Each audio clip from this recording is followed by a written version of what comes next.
Hello to everyone. I welcome you all to this new session on Daily News Digest. और आज के इस session में I have some articles from different newspapers. Indian Express के दो articles मैंने आज डिस्कस करने हैं. And these are two articles which I could take a note of. पहला आर्टिकल है 7 tigers, 14 leopards and a bear dead. Madhya Pradesh wild life department says railway line is marked with issues. तो ये बात हो रही है बरखेड़ा बुधनी सेक्शन की, which is very close to the capital of Bhopal, and this basically falls under the Ratapani Wildlife Sanctuary and Tiger Reserve. What has happened here? Many animals basically have come under the range of the railway line and have lost lives. The number is very alarming: 7 tiger, 14 leopards, and a bear. And this has raised several red flags. अब broadly अगर हम इस issue को देखें तो this comes under man animal conflict. तो यहाँ पे जो मिड घाट एरिया है इसमें you will find that many cups, 3 tiger cups basically lost their lives while crossing from this particular railway line. Apart from that, there have been other issues as well, that the drainage system is not particularly good. Water logging is a major issue in these areas, and this has resulted in when the fast trains move from this particular area, this has resulted in difficulty for the wildlife sanctuary. And this wildlife sanctuary in itself is very extensive, काफी बड़ी है. तो इसके solutions क्या हैं? तो the article is not talking about solutions per se, but I am of the opinion that this is a potential question. Man animal conflict बहुत frequently होता है और ये एक चिंता का विषय है. तो इसका solution है कुछ इंटरनेशनल एग्जाम्पल्स. जैसे कनाडा में एक बांफ नेशनल पार्क है, BANFF. वहां पे वो लोग क्या करते हैं, जब भी इस तरह का नेशनल हाईवे या रेलवे लाइन कुछ कंस्ट्रक्ट करनी है या बीच में से निकालना है, तो वो अंडर पासेस बना देते हैं जहां से आसानी से जो वाइल्ड लाइफ है वो गुजर सकती है एंड उसके हैबिटेट में कोई चेंजेस नहीं आते. तो I think something on those lines should be done in our case as well. And apart from this, another suggestion which can be given is greening the national highways. तो national highways और इस तरह के sensitive areas जो है वहां पे core area जो है उसको बहुत ज्यादा कंजर्व करने की जरूरत है. ये इंश्योर किया जाए कि किसी भी तरह की एंथ्रोपोजेनिक एक्टिविटीज जो कहीं ना कहीं डिस्ट्रॉय कर सकती हैं जो सेंसिटिव बायोडाइवर्सिटी है उसको उसको हम अवॉइड करें. तो these are two ways through which things can get better when it comes to the man animal conflict. एक और आर्टिकल जो इंडियन एक्सप्रेस में ही है, this is about the startup revolution in India. This has been written by former minister of Punjab government, and इस article में बड़े अच्छे नंबर्स लिखे हुए. That's why I think the student should have a look at it. Startups का number है कि startups के केस में we'll find that the numbers have grown from 68,000 to 1,80,000. That is going to be the number by 2030. Apart from that, India already has 111 unicorn startups. So unicorn startups basically are those which have attained a valuation of $1 billion or more. So 111 startups हैं. This is a very good news because startups, whenever they come up with a lot of job opportunities. तो नई jobs create करने में सक्षम होते हैं. इसके अलावा the article is also saying that tier 2 and 3 cities में there is a frequent growth of startups which is resulting in democratization of entrepreneurship. I think the students should make a note of this keyword or term, and this can be utilized in your answers. फिर यहाँ कुछ initiative लिखे हुए हैं जैसे Nidhi initiative, national initiative for developing and harnessing innovations. इसके अलावा Atal innovation mission की बात हुई है which is flagship scheme of NITI Aayog. They are all steps through which ढेर सारा जो रिसर्च है, एंटरप्रेन्योरशिप है, इसको प्रमोशन किया जा रहा है. तो I think the article is having a lot of good keywords which the student should make a note of. इसमें डेटा भी है. अटल टिंकरिंग लैब्स की बहुत बात हो रही है जो स्कूल्स और कॉलेजेस में खुलते हैं और जहाँ पे स्टूडेंट्स रिसर्च करते हैं या इनोवेटिव कैपेसिटीज डेवलप करते हैं. फिर अटल इंक्यूबेशन सेंटर्स में भी लार्जली यही चैलेंजेस जो देखने को मिलते हैं. तो आई थिंक इन सबको अगर हम ब्रॉडली पिकअप कर लें तो this shows that the startup culture in India is here to stay and it is going to thrive and survive. And 2030 तक India can become the startup capital of the world. तो in that sense this article is important because इसमें कुछ बड़ा अच्छा data लिखा हुआ है which the student should make a note of. Sir Now इसमें I जो would like, एक yes स्कीम मेंशन है, जैसे निधि स्कीम यहाँ पर लिखा हुआ है, तो ये किस मिनिस्ट्री के अंडर में इसको रखेंगे? सर, ये आती है department of science and technology के अंदर में. और आई थिंक स्टूडेंट्स को कोशिश करनी चाहिए कि जब भी वो कोई सरकारी स्कीम पढ़े तो उसकी स्कीम या पॉलिसी जरूर याद कर ले या मिनिस्ट्री का नाम जरूर याद कर ले. क्योंकि उसका फायदा ये रहता है कि अक्सर यूपीएससी प्रीलिम्स में प्रीवियस ईयर क्वेश्चंस में भी देखा गया है, आगे भी हो सकता है, मैच द फॉलोइंग करके स्कीम और उसका मिनिस्ट्री का नाम, उसमें कितना फंड या कॉर्पस मिला है, क्या उसका ऑब्जेक्टिव है, ये तीन चार चीजें पूछते हैं। तो I think this will definitely help the students. Now I would like भैया sir to take this discussion forward. Thank you sir. Thank you sir. आज के जो इम्पोर्टेंट आर्टिकल्स हैं, अ, दोनों मैंने इंडियन एक्सप्रेस से लिए हैं। फर्स्ट जो फ्रंट पेज पे ही मेंशन है, it is regarding this BRICS summit. तो Indian prime minister will visit Russia for this 16th BRICS summit. तो ये इंपॉर्टेंट आर्टिकल है। यहाँ पर इंपॉर्टेंट जो फर्स्ट थिंग इसमें फैक्ट है, ये बाकी इंफॉर्मेशन को हम इग्नोर करें तो एक जो इंपॉर्टेंट फैक्ट है कि ये कहाँ होने वाली है, उसकी लोकेशन, ये स्टूडेंट्स के लिए इम्पोर्टेंट हो जाती है कि 16 समिट जो है वो Kazan in the capital of Tatarstan, जो रशिया का पार्ट है, वहाँ पर होने वाली है। तो एक तो ये इंफॉर्मेशन यहाँ इम्पोर्टेंट हो जाती है। इसी आर्टिकल में हम देखें, कुछ दो तीन इंफॉर्मेशन और है जो इम्पोर्टेंट है, वो है इसकी थीम। तो इस टाइप के क्वेश्चंस आ जाते हैं कि इस पर्टिकुलर ब्रिक्स समिट की थीम क्या है। तो यहाँ थीम मेंशन है, strengthening multilateralism for just global development and security. तो ये इसकी थीम हो जाएगी।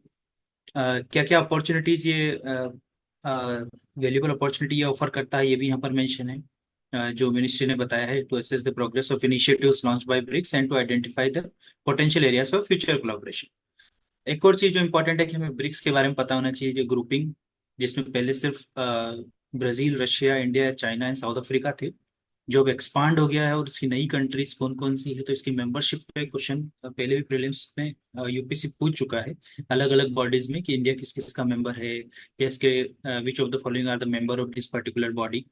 तो इस टाइप के क्वेश्चन पूछे जा चुके हैं। तो आपको स्टूडेंट को ये याद रखना चाहिए कि कौन कौन सी कंट्रीज इसमें ऐड होने वाली है। इसमें इजिप्ट है, इथोपिया है, ईरान है एंड यूएई है। ठीक है, तो ये कंट्रीज यहाँ पर मेंशन है, ये इंपॉर्टेंट है। इसके अलावा एक दो कॉरिडोर यहाँ पर या रूट्स मेंशन है। आर्कटिक सी रूट क्या होता है, नॉर्थ टू साउथ कॉरिडोर क्या होता है। तो ये इंपॉर्टेंट रूट्स दो मेंशन है, जिसमें हम आईआर में या तो फिर कनेक्टिविटी में या ट्रेड में हम इसको एज एग्जाम्पल यूज कर सकते हैं।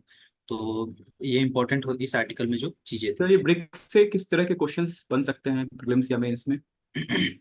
यस सर, ब्रिक्स में सर ऑलरेडी एक क्वेश्चन आ चुका है प्रीलिम्स में। मैं बताऊं तो 2014 के प्रीलिम्स में ब्रिक्स पे क्वेश्चन आया है directly with reference to this countries, grouping of countries known as BRICS, consider the following statement। तो इसमें बताया कि फर्स्ट समिट कहाँ पर हुई थी एंड लास्ट किसने ज्वाइन किया था। जैसे यहाँ पूछा गया कि South Africa was the last to join the BRICS grouping.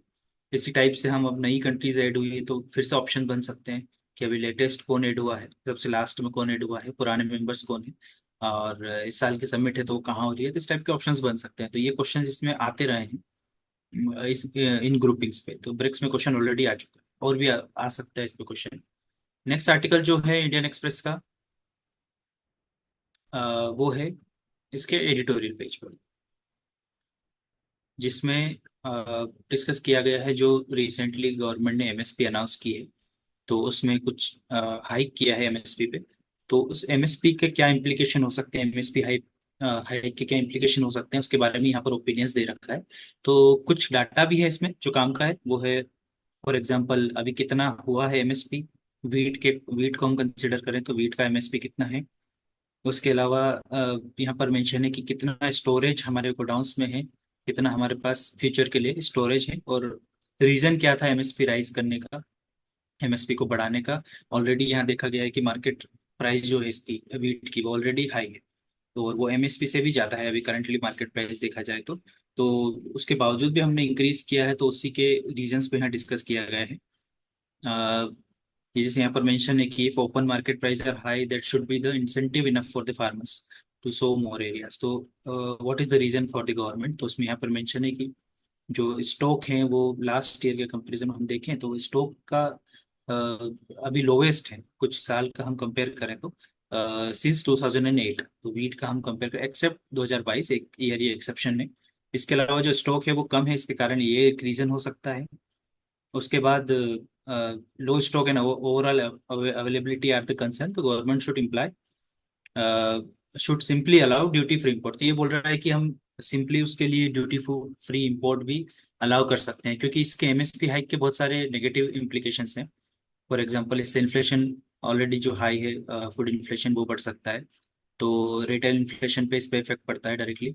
तो इन पॉइंट्स को देखते हुए यहाँ पर बताया गया है कि इसके अलावा हम दूसरे ऑप्शंस भी कंसिडर कर सकते थे। जो हाइक है उसको हम थोड़ा कम रख सकते थे। हाइक भी हम पिछले कुछ सालों के कंपैरिजन में देखें तो काफी ज्यादा हाइक किया गया है। तो ये भी यहाँ पर मेंशन है कि जो एवरेज था, हमने लास्ट 2 साल में एवरेज से ज्यादा हाइक दिए एमएसपी में। तो ये यहाँ पर मेंशन है। इसके अलावा यहाँ पर वे फॉरवर्ड दिया गया है कि तो focus on MSP takes attention away from the improving per acre yield and reducing cultivation cost, which are the only sustainable means to boost farm income. तो सस्टेनेबल मीन्स क्या क्या हैं जिससे फार्म इनकम बढ़ाई जा सकती है, इस पर वे फॉरवर्ड यूज कर सकते हैं। कुछ कुछ क्रॉप्स के और बढ़ाया गया है एमएसपी, तो उसका भी यहाँ पर लिखा गया है कि it can be useful signal for farmers to plant more areas under pulse and oil seeds. तो पल्स एंड ऑयल सीड्स को भी हम प्रमोट कर रहे हैं, तो this can be positive. Also यहाँ पर एक और वे फॉरवर्ड यहाँ मेंशन है, there is much more to be done on this that fund through investment in breeding for higher rates, water and nutrient use efficiency, heat tolerance and pest and disease resistance। तो ये सारे agriculture के reforms है जो generally हम way forward में use कर सकते हैं। So this was from my side. Now I would like to invite Gaurav sir to continue the discussion. Thank you, sir. So there are two articles that I have taken, each from Indian Express and The Hindu. तो ये अगर हम first the article the Hindu से देखते हैं तो ये Delhi air pollution की बात कर रहा है। We all know that this time of the year जो होता है, Delhi get gripped under the heavy smog and all. तो इसमें दो तीन टेक अवेज है for the students. First is like PM 2.5 and PM 10 की बात है, तो that how it affects the health they should know. it may come in your mains examination also or prelims also, there can be like question frame हो सकता है। then there is a like mentioning of some data, ये WHO का data है, like what is the permissible limit of PM 2.5 and PM 10, जो mean average है और one day 24 hours का एवरेज है वो कितना होना चाहिए। तो दैट बिकम्स वेरी इंपॉर्टेंट, इस पे क्वेश्चन पूछे गए हैं। अगर कोई इंटरनेशनल ऑर्गेनाइजेशन है and they give some data, that's become very important, you can use that in your answers. Okay, फिर इसमें आती है बात एयर क्वालिटी इंडेक्स के बारे में आता है। तो air quality index student should know that it's like real time measurement of the pollution load. तो इसमें कौन कौन से पॉल्यूटेंट्स हैं that are the part of the AQI, like carbon monoxide है, कार्बन डाइऑक्साइड डाइऑक्साइड नहीं है, नाइट्रोजन डाइऑक्साइड है, सल्फर डाइऑक्साइड है, बेंजीन है, sort of PM 2.5 and PM 10, there are 8 sort of pollutants in air quality index, तो they should know ये AQI के अंदर कौन कौन से आते हैं। and there are 6 categories from good to like worse, good, moderate, very poor, poor। तो इस तरह का 6 कैटेगरीज है according to the like pollution load. तो ये उनको जानना है कि कैटेगरीज कौन कौन से बने हैं AQI के अंदर। And they is like mentioning of CPCB, central pollution control board. तो they should know what is the mandate of CPCB, under which act it function, what are like initiatives, जैसे कि कुछ इनिशिएटिव्स हैं national clean air programme, SAFAR initiative. तो ये सब जो air pollution को कंट्रोल करने के इनिशिएटिव्स हैं ये उनको जानने चाहिए स्टूडेंट को। So it's a very good article from the point of view of your prelims and environment section of GS paper 3. So I think Manish sir, you want to speak something? Yes, yes. You were talking about PM 2.5 impact on health. तो थोड़ा सा इसको बताएंगे क्या impact रहता है इसका? Sir, वो PM 2.5, what happens that their size is very small, minuscule size of like less than 2.5 micrometer. So they breach the barrier of the lungs के अंदर चले जाते हैं, जो एल्वियोलर स्पेस है उसको ऑक्यूपाई कर लेते हैं। तो एक जो होल सरफेस एरिया होता है for the gases exchange in your lungs, that get affected. तो इस तरह से asthma, chronic bronchitis, inflammatory symptoms, इस तरह के सिम्टम्स को ये it give rise to these sort of symptoms. So basically it reduces the surface area for the gaseous exchange in our lungs. So this is like how this affect our health. So moving to the next article from if okay, now moving to the next article, there is like mentioning of smart insulin promises to revolutionize diabetes treatment. दो तीन takeaways है इसके। First takeaway is like कि one should know that what is difference between type 1 diabetes and type 2 diabetes. Type 1 diabetes mainly happens when the production of the insulin get hampered by your beta cells of the pancreas. And the type second diabetes is like when there is like insulin resistance आपके शरीर में develop हो जाता है. There is like a in our body there is like a homeostasis, there is like a steady state of glucose. तो अगर blood में glucose कम है then insulin will not get released, और अगर blood में glucose ज्यादा है then insulin get released and it absorbs the glucose and it stores it somewhere in liver or fatty tissues anywhere. तो इस तरह से ग्लूकोज का एक मैकेनिज्म होता है कि कैसे ब्लड से ग्लूकोज को सक आउट करना है, या जब ग्लूकोज नहीं है तो कैसे हमारे जो अदर स्टोरेज ऑर्गन से उससे ग्लूकोज को रिलीज करना है. तो for the diabetes patient what happens that when over use of insulin हो जाता है तो अचानक से जो शरीर में ग्लूकोज होता है वो कम हो जाता है. तो scientist have devised a very new sort of drug that can detect and act according to the need of the like glucose levels. अगर ग्लूकोज कम है तो वो उसको और कम नहीं होने देगा, and when there is a like sort of there's a rise in glucose level, it can absorb it back to the your systems like liver और उसमें ले जा सकते. It's a sort of a smart medicine. तो इस smart medicine का नाम है NNC2215. It's a sort of made up of like two parts. एक जो है ring shaped है, उसमें एक glucoside molecule है वो attached है, that works like a sort of sensor. तो हमको ये जानना है कि बेसिकली हाउ द इंसुलिन का मैकेनिज्म कैसे होता है in like your for the management of the diabetes. Students should know about this. So this is like a basic takeaway from this article.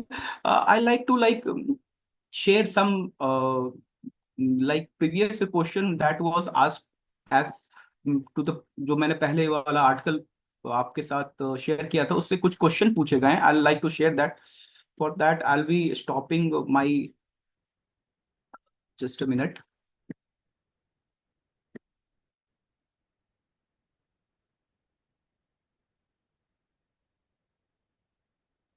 So now I'll be like so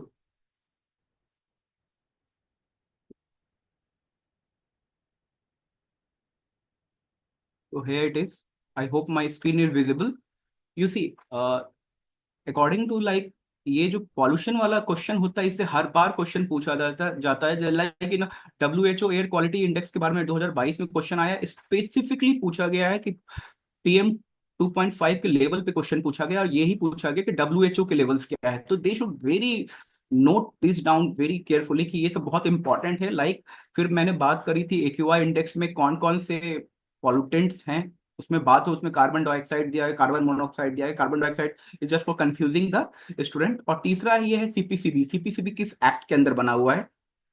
तो ये वाला एक question इससे frame हुआ है. तो इस एक न्यूज आर्टिकल से आपके 3 क्वेश्चन बन रहे हैं जो प्रीवियस ईयर क्वेश्चन से आए हुए हैं. तो they should take note of that article. That's very good for your point of view for your examination. So now I'll invite Manish sir to take this discussion forward. I have 2 articles from the The very first one is talking about the problem of forecasting that we are suffering in our country. तो इसमें जो main takeaway है ना, this is saying कि the 40% of our district ना are experiencing alternating climate hazard. This means कि 1 year the district is facing flood, other year they are facing the problem of drought. है ना. And the second take away that is the 60 जो monsoon time में ना 65% heavy rainfall day का on average बढ़ गया है. और ये जो दोनों डेटा है ये लिया गया है council on energy environment and water का जो 2021 का स्टडी था उस बेसिस पे. तो इट्स हाईलाइट द इम्पैक्ट की कितना चैलेंज है and what are the issues we are facing related to forecasting. तो जो तीसरा डेटा है वो है कि only a third of flood prone population are covered under the early warning systems. है ना. जो 2/3 of our population are affected by it, but only 1/3 are being covered. तो इसके रिलेटेड एक गवर्नमेंट ने स्कीम लाया है दैट इज मिशन मौसम, जिसका मैंडेट है कि हम जो फोरकास्टिंग का है इसको हमको और अच्छा करना है. बेटर करना है। तो रिलेटेड टू दैट ये scheme ministry of earth science के अंडर में है, और इसके साथ 3 इंस्टीट्यूशंस जुड़े हुए हैं जो है कि national centre of medium range weather forecasting, फिर Indian institute of tropical meteorology, और दूसरा एक तीसरा इंडियन मेट्रोलॉजिकल डिपार्टमेंट। और इसका बजट 2000 करोड़ का है। तो ये स्कीम बहुत इंपॉर्टेंट है प्रीलिम्स के पॉइंट ऑफ व्यू से। दूसरे पार्ट में ये आर्टिकल बात करता है कि कैसे हम मिशन मौसम को यूज कर सकते हैं जो एग्जिस्टिंग शॉर्ट कमिंग्स है उसको दूर करने के लिए। तो यहाँ पे जो शॉर्ट कमिंग्स में सजेशन है दूर करने के लिए, वहां पे है कि हमें प्रायोरिटाइज करना है वो एरिया मेनली, जैसे कि वेस्टर्न कोस्ट हो गया और जो मेट्रोपॉलिटन सिटीज है जहाँ पे फ्लड का इशू ज्यादा है, और यहाँ पे ऑब्जर्वेशन के लिए वेदर रडार्स नहीं है। तो यहाँ पे हम मिशन मौसम को यूज कर सकते हैं to prioritise prioritise the installation of such system so that it can be predicted on time. दूसरा इसमें है कि जो डेटा हमारे यहाँ रिलीज करती है ministry of earth, that data is not accessible to all the people. और जो वेस्टर्न कंट्रीज है वहाँ पे जो डेटा होता है वो एसेसिबल होता है सारे लोगों को। तो वहाँ पे हम मिशन मौसम को यूज कर कैसे कर सकते हैं to establish infrastructure to distribute data generate by new instruments, है ना। और तीसरा टेक अवे है कि जो हम इंफॉर्मेशन अभी जो एग्जिस्टिंग सिस्टम से फोरकास्ट करते हैं that is not not well received by all the people, क्योंकि बहुत सारी इसमें कॉम्प्लेक्सिटी की बात की है आर्टिकल। तो यहाँ पे मिशन मौसम को यूज करते हुए how can we use the video media and other such innovative things so that the awareness ज्यादा बढ़ेगी और जो हम इंफॉर्मेशन देना चाहते हैं अप्रोप्रिएटली लोगों के पास पहुंच जाएगी। तो this are the take away from this article. जो 3 इंपॉर्टेंट डेटा है, उसके बाद प्रोजेक्ट मिशन मौसम है, और जो 3 सजेशंस है कि how we can use mission Mausam to improve the existing system. As far as questions की बात करते हैं तो every year UPSC ask question from the schemes. For example Pradhanmantri Jan Arogya Yojana से स्कीम पे क्वेश्चन आया था, आयुष से क्वेश्चन पूछा गया था, सुरक्षित किसान योजना से क्वेश्चन पूछा गया। तो in this way this mission Mausam is very important for prelims point of view. जो दूसरा आर्टिकल है that is talking about the house panel to deliberate on India readiness to deal with the non kinetic warfare. तो अभी जो parliament की standing committee on defence है वो study कर रही है कि to what extent India is prepare to deal with the hybrid warfare. तो यहाँ पे हमें 2 बेसिक टेक अवे मिलता है, 3।